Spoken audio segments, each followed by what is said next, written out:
afternoon, Mayor and Council. Good afternoon, sir.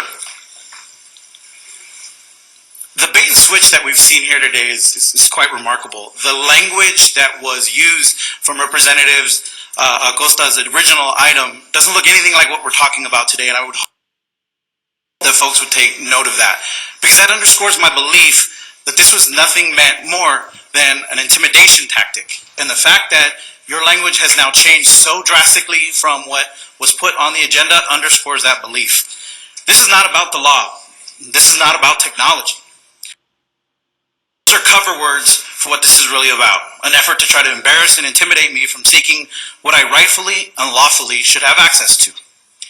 Representative Acosta can attempt to frame this issue as though it has nothing to do with a specific of the community all she wants.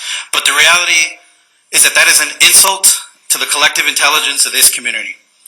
Perhaps your argument would make more sense if the agenda item wasn't placed shortly after I submitted a records request to your office.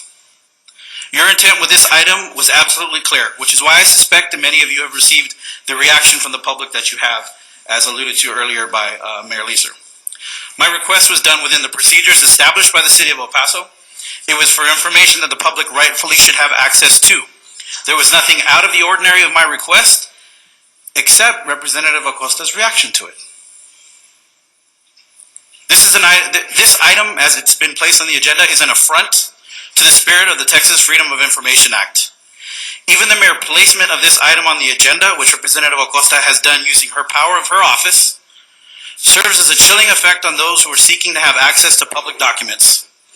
And while I'm here today to voice my concerns as an individual and the target of this agenda item, what about all the people in the City of El Paso that can be impacted by this personal vendetta? This agenda item serves no purpose other than its real intent to serve as an intimidation tactic. Representative Acosta can wax poetic about this item being an attempt to have the law catch up with technology, but the reality is this.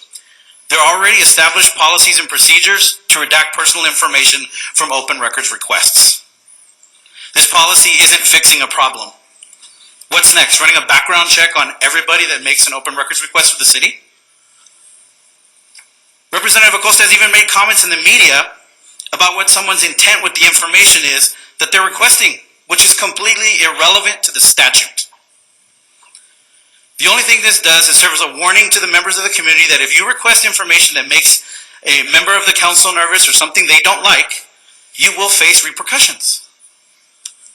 And I would like to remind the community that this item comes on the heels of the Fisher report that specifically outlines problems with the city has with open records requests.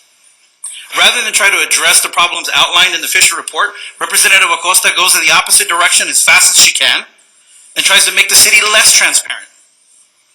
The people's business, through the City Council agenda, is not a vehicle for anyone's personal vendettas.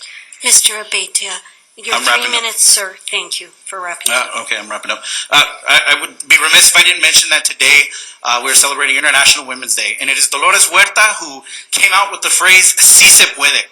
But when it comes to undermining the Freedom of Information Act, when it comes to targeting a specific portion of this community, and when it comes to trying to limit the public access to government documents, Representative Acosta, no se puede.